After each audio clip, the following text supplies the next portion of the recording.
og færi ég þá forseta aftur stjórn fundarins. Já, takk fyrir það. Það var komið að 20. lið á dagskrá, 21, já, 21. lið. Og það kosning nefnda og að ræða nýtt ráð sem tekur til starfa 1. janúar, sem fræðslu- og lýðheilsuráð. Lögðu fram tillaga fulltrúa sem hér segir.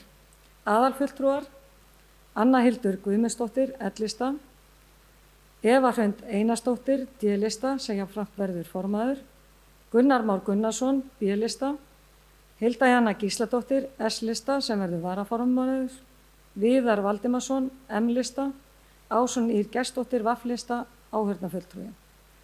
Varafulltrúar, Ragnheiður Lilja Bjarnadóttir, L-lista, Stefán Örn Steinþórsson, M-lista, Sveinn Arnarsson, S-lista, Tryggvi Már Ingvarsson, B-lista, Þórhallur Harðarsson, D-lista, Þuríður Sólveig Árnadóttir, V-lista, vara áheyrnarfulltrúi. Orðið laust. Þessi geta samþykkt þessa tillögu, gefur merki. Það eru 11.